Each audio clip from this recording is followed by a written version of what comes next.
ini kan namanya pandemi ya sih. Terus banyak hal yang awalnya kita persiapkan apa, terus kemudian kan jadi berubah total.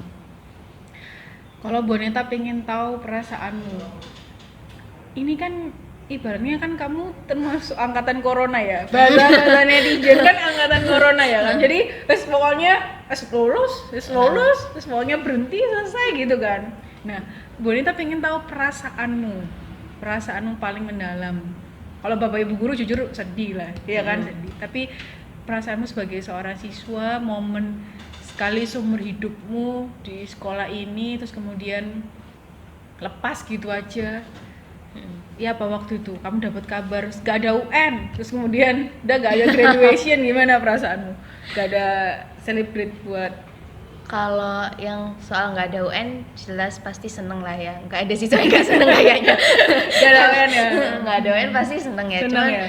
kalau nggak ada graduation ya itu yang jadi masalah, itu yang bikin sedih karena ya itu kan momen sekali dalam seumur hidup juga kan. Jadi tiba-tiba nggak ada karena pandemi, jadi ya sedih gitu loh, karena ya istilahnya momen terakhir bersama temen tapi nggak ada kenangan yang indah lah setidaknya, itu kan nggak ada gitu loh. Kayak gitu. Tapi kalau momen yang paling kamu rindukan, ini salah satu pertanyaan dari Ibu Titis juga, ya kan? Momen yang nggak bisa kamu lupakan di sekolah, yang kamu kangenin di sekolah itu apa? Momen apa ya? Terlalu banyak momen ya. Yang benar-benar membekas di dalam dirimu. Apa ya? Kalau momen sih, yang jelas kalau misalkan yang bakal aku kangenin, kayak aku selalu duduk di depan TU kan, bertiga. Jadi kamu selalu di iya, depan TU. aku selalu duduk di depan TU kan. Jadi itu yang bakal dikangenin sih, karena ya udah habis lulus nggak bisa ke situ lagi kan, padahal biasanya juga ke situ. Kamu kenapa kalau di depan TU duduknya? Kayak ISIS aja gitu loh. Oh, Kan karena anginnya view-nya ya? view-nya enak, ISIS pula, jadi ya udah. Oh, jadi yang kamu kangenin itu.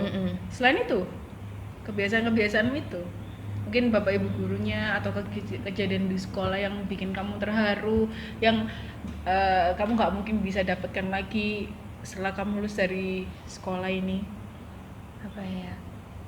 Kayaknya sih yang nggak bakal aku dapetin di kuliah nanti itu kayak hubungan antara murid dan guru sih. Maksudnya kalau di sini tuh kan gurunya enjoy gitu loh, maksudnya bisa mendekatkan diri dengan murid gitu loh. Jadi itu ya berkesan gitu loh, karena di beberapa sekolah kadang antara guru sama murid tuh kayak bener-bener tinggi Ada banget, jaraknya. tinggi banget gitu loh. Sedangkan kalau di sini tuh kan kayak masih mau berbaur, terus masih kayak masih enjoy gitu loh sama muridnya. Jadi Itu yang waktu kamu diumumkan menjadi siswa yang berprestasi, salah satu juga nggak? ya Itu gimana perasaanmu dipanggil menjadi siswa yang mendapatkan ranking paralel? gak ada ekspektasi sih buat masuk paralel itu. Nggak ada ekspektasi. Berarti kamu tipe yang Pokoknya jali aja, pokoknya aku ngerasa aku udah usaha keras, terus aku memang maksudnya aku bisa buktiin nilaiku oke gitu loh. Maksud tuh kalau aku masanya bikin goals tuh yang nggak terlalu tinggi dan nggak terlalu rendah gitu, jadi yang B aja gitu loh. Kalau misalkan pun aku dapet yang tinggi ya itu berarti rezeki buat aku gitu loh. Makanya waktu kalau misalkan dipanggil buat ranking paralel tuh gak ada ekspektasi, karena aku ngiranya ya nggak dapet lah kayak gitu. Berarti kamu tipe yang mending mencapai sesuatu atas dasar memang kemampuanku sesuai dengan tenagaku, daripada kita ekspektasi tinggi terus jatuh tuh tambah akan menyakitkan. Berarti kamu lebih orang yang nerima gitu ya, orang nerima. Oke, terus kalau misalnya dukungan orang tua yang kamu rasakan setelah lulus di SMA gimana? Dukungan yang bikin kamu tuh bener-bener terharu, aku janji nggak akan menyanyiakan.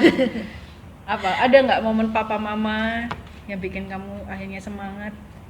Kalau dukungan sih ya yang jelas karena aku udah berhasil keterima ya kan, jadi kayak bener-bener disupport, kayak ya supportnya secara perkataan sih, secara lisan kayak udahlah kamu pasti bisa dengan kamu keterima di sini, yakin aja kamu bisa, masa depanmu juga pasti bakal oke lah, bakal apa ya, ter Terjamin. ya terjamin gitu.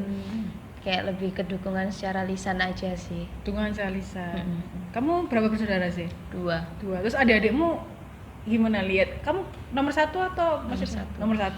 Terus adik-adikmu pasti gimana responnya kamu keterima di negeri? Adikku masa cenderung cuek ya, jadi Cuek aja. jadi kayak dia juga kayak belum maksudnya belum terlalu tahu soal hal-hal perkuliahan gitu kan. Jadi kayak yang cuman yes, ya pokoknya kakakku kakakku keterima kuliah, ke gitu. kuliah, oke, kayak gitu. Terus yang ini salah satu apa ya, pertanyaan atau apa ya, sanggahan beberapa anak kelas 12. Biasanya kan kalau di SMA pilihan itu kan ada 2, ya kan? Kamu mau sekolah lagi atau langsung kerja. Tapi kamu boleh nggak sampaikan ke adik kelasmu, kenapa kamu memutuskan kembali sekolah lagi? Apa pentingnya kita tuh harus sekolah, mendapatkan ilmu ilmu lagi? Ya kalau aku emang karena aku sendiri juga kalau misalkan mau lulus SMA terus aku kerja, aku sendiri juga belum siap kerja kayak gitu, dan aku juga nggak tahu emang aku lulus SMA mau kerja apa, karena pilihannya menurutku kalau lulus SMA kerja itu dikit gitu loh, karena apalagi kita SMA gitu loh, bukan SMK gitu loh, beda sama SMK. Kalau SMK pasti emang kamu dijurusinnya buat ya terjun ke dunia kerja gitu loh, tapi kamu lulusan SMA gitu loh, peluangnya lebih dikit, kalaupun ada kamu bakal kalah sama anak SMK kayak gitu kan. Jadi ya kalau misalkan disuruh kerja juga aku nggak mau juga gitu loh, mendingan aku kuliah dulu, aku belajar dulu, aku ngambil S1, selesai S1 baru aku kerja, karena istilah apa ya, pilihan kerjanya juga lebih banyak gitu loh untuk lulusan S1 gitu loh. Terus kayak ya lebih terjamin juga kalau kamu lulusan S1 terus misalkan cari kerja tuh kayak lebih dipandang lah istilahnya kan kayak gitu. Terus apa lagi ya, kalau misalkan menurutku abis lulus SMA terus kerja kan kita udah menghasilkan uang. Kalau kita udah ngasilin uang pasti kita mikir terus buat apa kuliah. Kadang kan ada yang mikirnya kan kayak gitu kan, orang kita udah punya uang kok terus ngapain kuliah gitu. Jadi daripada kayak gitu kan otomatis kan nunda-nunda kuliah gitu kan, akhirnya malah yang ada bisa-bisa nggak kuliah gitu loh. Sedangkan kalau menurutku ya kuliah tuh ya penting gitu loh, makanya aku kayak ya udah kuliah dulu baru kerja gitu. Untuk sebagai perempuan, kamu kan seorang perempuan, seberapa penting kita harus belajar? Menurutku penting banget sih, karena ya itu ilmu gitu loh, ilmu buat siapapun tuh pasti penting, itu kan pengetahuan gitu loh, buat diri sendiri juga gitu loh. Jadi ya walaupun aku perempuan ya aku juga berhak buat dapet pendidikan yang tinggi gitu loh, nggak ada salahnya gitu kan buat aku punya pendidikan yang tinggi kayak gitu. Oke. Terus kalau misalnya kamu ini kan kamu ditempatkan di sekolah yang cukup baik, harapanmu ke depannya kamu akan seperti apa dalam proses kamu berkuliah? Yang bisa mengikuti dengan benar, udah nggak neko-neko, terus kayak fokus aja sama tujuanku kuliah tuh buat apa kayak gitu sih, kayak beda fokus aja buat nyari ilmu, fokus aja buat istilahnya ya untuk menata masa depan lah kayak gitu. Oke. Sih ada nggak pesanmu untuk adik kelasmu yang sedang Bonita tahu nih, adik kelasmu nih pasti galau kan, karena mungkin kamu juga merasakan hal yang sama, perasaannya juga sama adik kelasmu. Ada nggak pesan yang menguatkan supaya adik kelasmu nih bisa memilih pilihan yang terbaik buat dirinya? Ya kalau buat anak-anak kelas 12 kan kalian habis gini pasti pasti harus memilih kan, kalian mau masuk universitas mana, kalian mau masuk jurusan apa.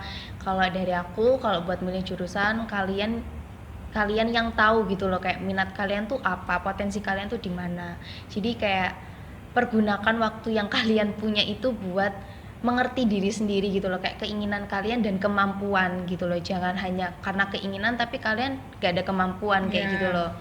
Jadi pilihan kalian itu tuh juga penting gitu loh. Kalau misalkan orang tua pun kayak nyuruh kalian buat kalian mau kuliah di sini aja jurusan ini gitu, tapi kamu ngerasa nggak yakin, ya kamu bilang baik-baik gitu loh, kayak mah aku nggak cocok ada di jurusan ini, mah aku nggak mau ada di univ ini. Dan kalian juga harus itu tadi kayak cari bukti alasan argumen kalian kenapa aku tuh mau di sini gitu loh, karena kayak gini kayak gitu. Terus kalau buat universitas ya balik lagi juga itu kayak kalian jangan milih univ karena hanya gengsi kayak ini kan universitas tinggi gitu, aku mau masuk sini biar aku dipandang gitu. Jangan gitu loh. Kalau misalkan kalian cuman karena gengsi tapi ya itu lagi kalian nggak mampu bersaing, itu yang ada kalian sendiri yang down gitu loh. Jadi sama aja kalian misalkan bisa masuk ke universitas yang bergengsi tapi kalian nggak mampu, ya kalian sendiri juga yang rugi kayak gitu. Jadi kalau menurut Seva pertimbangannya apa kalau mau ngambil perguruan tinggi? Kemampuan dan minat. Kemampuan dan minat. Oke, Z terakhir. Pesan dan kesanmu selama kamu 3 tahun sekolah di SMA Untung Suropati apa? Pesanmu boleh lah, pesan dulu pesanmu. Jangan, kesan aja, kesannya gimana? Kalau kesan sama di sekolah ya pasti ada kesan yang baik sama yang nggak baik juga lah ya. Cuman apa ya setidaknya apapun itu kesan yang aku dapat itu udah membantu aku buat terus berproses gitu loh dengan melewati hal-hal itu gitu loh. Jadi ya aku anggap semuanya walaupun ada kesan yang buruk tetap itu kesan yang baik karena itu juga bantu aku buat berproses gitu. Berarti kesannya ada plus dan minusnya tapi kamu anggap itu sebagai proses kamu belajar. Kalau misalnya nggak ada kesan yang baik dan buruk, tidak akan membawa Seva sampai hari ini. Kamu sampai bisa mewujudkan cita-citamu juga karena dukungan dari sekolah ini juga. Oke, terus kemudian pesannya apa buat sekolah? Buat sekolah mungkin lebih buat guru-guru sih, kayak lebih semangat lagi buat ngajar karena ini kan online jadi kayak semua butuh ekstra gitu. Jadi kayak buat guru-guru kayak ekstra lebih sabar lagi buat ngajarin adik-adik kelasku, kayak ya lebih sabar dalam mengajarkan aja sih kayak gitu. Oke Seva, ada yang mau sampaikan lagi kira-kira? Semangat aja semangat kalian. Oke Seva, sepertinya sudah cukup mewakili. Berarti ini videonya nggak apa-apa ya ditayang di YouTube ya, nggak apa-apa ya. Oke Seva, terima kasih ya atas waktunya. Semoga video yang kamu sempatkan hadir hari ini, informasi ilmu pengetahuan yang sudah kamu berikan ke adik-adik kelasmu bisa menjadi gambaran kasar, gambaran yang paling tidak pasti karena sudah ada yang merasakan sendiri. Kamu kan sebagai mahasiswa yang lolos jalur SNMPTN. Kemudian semoga informasi dan ilmu yang kamu berikan bisa berdampak positif pada adik kelasmu. Terus kemudian kami juga mendoakan supaya kuliahmu lancar. Amin. Supaya benar-benar bisa jadi psikolog forensik. Nanti kalau misalnya siapa tahu kalau hal itu terjadi kan bisa kamu lihat lewat YouTube ya kan. Aku pernah bilang ini ke adik-adik kelas, adik-adik kelasku. Akhirnya kan siapa tahu banyak yang mendoakan gitu. Siapa tahu juga ada yang rekam jejaknya juga sama ngambil psikologi ya kan, ataupun jurusan yang lain. Oke, terima kasih ya Seva. Sama-sama. Nanti kalau tanya-tanya boleh kok. Oh boleh. Lewat apa Instagram? Iya, DM aja. Instagramnya apa? Sevanya_Agnesia. Sevanya _Agnesia. Oke. Nanti kalau misalnya mau tanya-tanya bisa ke Seva lewat DM ya. Oke, terima kasih untuk waktu kalian menonton video ini. Sampai ketemu di sekolah. Dadah.